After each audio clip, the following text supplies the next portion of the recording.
Assalamualaikum warahmatullahi wabarakatuh. Saya Cindy Lorenza, mahasiswa Prodi Administrasi Publik Universitas Bandar Lampung. Di sini saya akan mempresentasikan tugas mind mapping, yang dimana mind mapping itu adalah suatu pemetaan pikiran. Mind mapping yaitu suatu metode untuk memaksimalkan potensi pikiran manusia menggunakan otak kanan dan otak kirinya secara simultan. Nah, di tugas ini saya memilih tema yang bertemakan inovasi bisnis di era pandemi. Saya memiliki judul yaitu sebuah nama perusahaan kecil atau bisnis online, Cindy Outfit Store. Di dalam pembahasan ini ada berbagai macam konsep yang akan saya bahas, tentunya berhubungan dengan suatu bisnis online dan manfaat dan sistem-sistem lainnya. Nah, ini dia inovasi bisnis di era pandemi. Nah, di slide selanjutnya itu ada peta konsepnya. Saya bacakan dulu. Di tengah-tengah itu ada Cindy Outfit Store. Nah, kemudian ada 6 poin dari peta tersebut, itu termasuk ada iklan, ada sistem pembayaran, sistem pengemasan, sistem pengiriman, dan manfaat dari bisnis online. Saya akan bahas satu persatu dari poin-poin tersebut. Oke, kita langsung masuk ke pengertian dari sebuah online shop.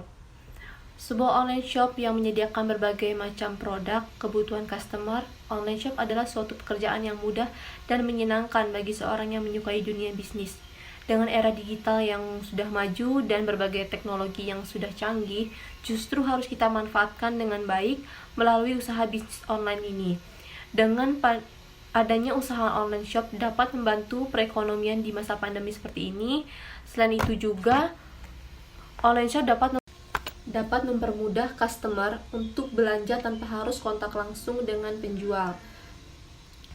Yang dimana masa pandemi ini mengharuskan kita untuk tetap di rumah aja, menjaga jarak dan mematuhi protokol kesehatan yang ada. Berikut beberapa hal yang berkaitan tentang online shop. Poin yang pertama, saya akan membahas tentang sistem penjualan. Sistem penjualan adalah tata cara kita dalam memproduksi suatu barang atau kita menjual suatu produk. Yang pertama itu ada first hand atau tangan pertama. First hand ini memiliki artian online shop yang memasarkan barangnya dengan harga tangan pertama. Biasanya online shop dengan sistem first hand adalah mengambil sendiri dagangannya dari produsen. Banyak online shop dengan sistem first hand yang menjual produknya dengan harga sangat terjangkau. Online shop dengan sistem seperti ini biasanya akan menjadi supplier dari online shop dengan skala yang lebih kecil. Hal tersebut dikarenakan pada umumnya online shop dengan sistem first hand mengambil produk dari produsen dalam jumlah yang besar dan kemudian dijual kembali pada jaringan di bawahnya. Seperti itu. Sistem penjualan yang kedua yaitu adalah reseller. Reseller adalah online shop yang membeli barang dari produsen, kemudian dijual kembali dengan harga yang tentunya sudah dinaikkan. Seperti yang disebutkan di atas, reseller ini biasanya membeli barang dari online shop yang bersistem first hand atau agen tadi ya. Online shop yang berjualan dengan sistem reseller memiliki dua cara berjualan. Pertama, dengan sistem pre-order, atau biasanya pre-order itu pesan dulu, kita menunggu untuk beberapa hari baru barangnya akan datang. Yang kedua dengan sistem ready stock. Ready stock maksudnya barang yang ditawarkan selalu tersedia di online shop tersebut. Keuntungannya adalah pelanggan dapat melihat langsung stok barang yang tersedia. Hal ini juga membantu proses pengiriman barang lebih cepat. Sistem pre-order adalah sistem di mana penjual akan menawarkan dan mengumpulkan pembeli terlebih dahulu sampai batas tanggal tertentu atau jumlah pembeli yang memenuhi kuota, sehingga baru penjual memesan barang pada supplier. Keuntungan dari sistem ini adalah penjual tidak perlu menyediakan barang dan mengurangi resiko barang tidak laku dan biaya penyimpanan. Oke, kita masuk ke poin yang ketiga, sistem penjualan melalui dropship. Dropship adalah sebuah sistem yang memiliki persamaan dengan sistem reseller. Perbedaannya adalah reseller perlu memiliki stok barang, sedangkan dropshipper tidak perlu memiliki stok barang. Sehingga online shop dengan sistem dropship ini hanya perlu memasarkan barang yang akan dijual saja. Jika ada pembeli, dropshipper ini hanya perlu menyampaikan ada pembeli pada supplier atau yang first hand tadi, tangan pertama. Kemudian supplier yang akan melakukan packing dan mengirimkan barang pesanan menggunakan nama sang dropshipper tadi. Sistem ini dinilai menguntungkan karena mengurangi resiko barang yang menumpuk dan tidak terjual. Selain itu juga mengurangi kerepotan dalam hal packing dan pengiriman oleh dropshipper ini. Selanjutnya ada sistem penjualan dengan just tip. Sering banget kan pasti dengar kata-kata just tip itu. Just tip itu adalah jasa titip. Ini hampir sama dengan sistem reseller dengan cara pre-order. Perbedaannya adalah sistem jasa titip ini, pembeli akan dikenakan biaya titipan. Sebagai contoh, online shop A membuka just tip makanan Korea.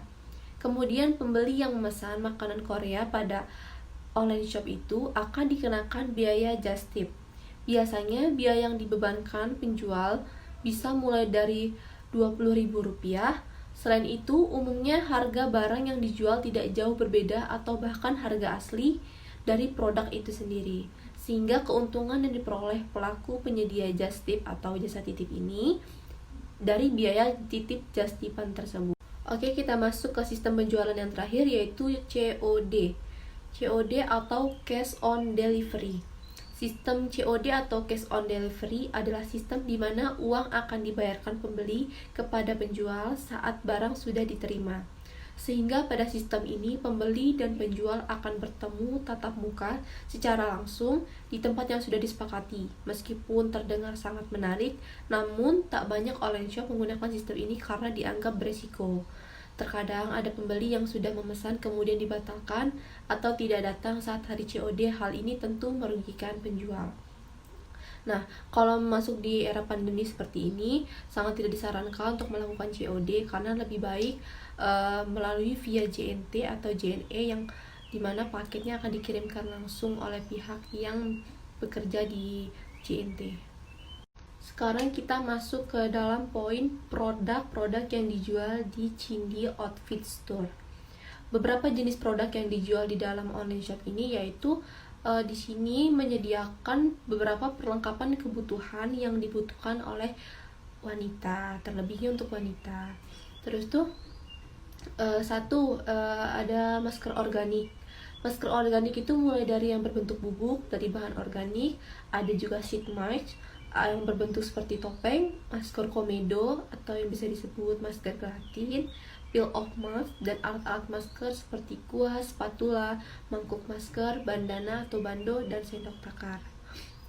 Yang kedua itu ada pakaian.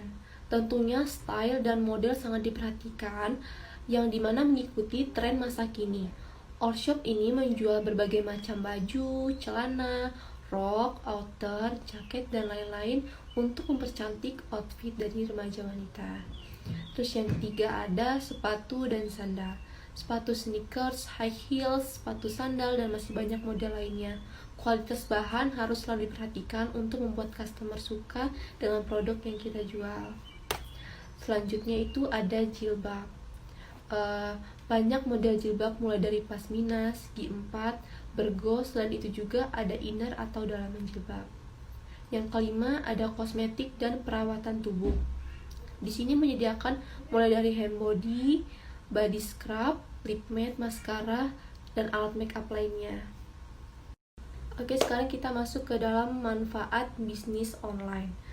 Manfaat bisnis online itu yang pertama, lebih mudah menemukan barang yang diinginkan. Kedua, bisa dijadikan sebagai pekerjaan sampingan. 3, mempermudah dalam belanja dari rumah karena kita di era pandemi ini mengharuskan kita untuk lebih baik di rumah. Dan keempat, menghindari kontak langsung dengan penjual. Selain itu juga, pribadi saya tambahkan bahwa manfaat dari online shop ini sangat banyak. Kita tuh mulai dari yang masih sekolah, kuliah, atau bahkan sudah punya kerjaan tetap tuh tetap bisa melakukan bisnis melalui online. Dan ini teruntuk orang-orang yang sangat menyukai bisnis. Justru bisnis ini sangat menyenangkan untuk dijalani karena dapat memberikan penghasilan sampingan, lebih utama untuk mahasiswa yang harus mencoba bisnis online shop. Sekarang kita masuk ke dalam poin iklan dan pemasaran produk. Yang pertama, kita bisa melakukan dari media sosial. Pasti udah nggak asing lagi remaja-remaja sekarang yang ikut masuk ke dalam dunia bisnis online, pasti sudah banyak yang memiliki media sosial, mulai dari Facebook, Instagram, dan lain sebagainya. Media sosial termasuk hal paling penting bagi sebuah bisnis online untuk memanfaatkan media sosial sebagai media promosi. Suatu produk dengan promosi di media sosial dapat menjangkau banyak customer untuk melihat produk yang kita jual. Lalu yang kedua itu ada banner. Promosi dengan cara membuat banner lalu kita dipasangkan di offline store-nya. Selain itu juga bisa kita ditempatkan di beberapa tempat supaya dapat dilihat khalayak ramai yang berada di jalan. Yang ketiga itu ada desain menarik. Dengan cara membuat desain, logo, atau foto produk yang bagus dan pencahayaan yang cerah juga dapat membuat customer tertarik dengan produk yang kita jual. Itu termasuk suatu pengiklanan yang bagus. Terus yang keempat itu ada konten menarik. Membuat konten video atau story sangat penting dengan memperhatikan kejernihan kamera, editing, pencahayaan, dan properti yang menarik. Biasanya kita tuh kalau foto produk, kita menggunakan barang-barang dan properti yang estetik gitu. Jadi tuh kelihatannya lebih bikin customer tuh menarik dan merasa tertarik untuk membeli produk yang kita jual. Sekarang kita masuk ke dalam sistem pengiriman. Yang pertama itu ada delivery.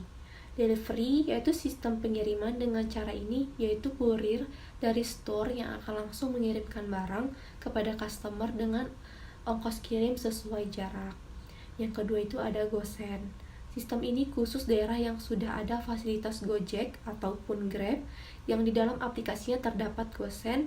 Dengan ini maka ojek online yang akan menjemput barang ke store dan mengirimkan barang ke customer. Ketiga, langsung bisa ke offline store. Sistem ini yang dimana customer atau pembeli langsung bertemu dengan owner dan terjadilah transaksi jual beli. Dengan begini customer dapat lebih mudah melihat barang secara langsung, tetapi karena sedang ada pandemi ini sangat beresiko jika langsung belanja ke offline store.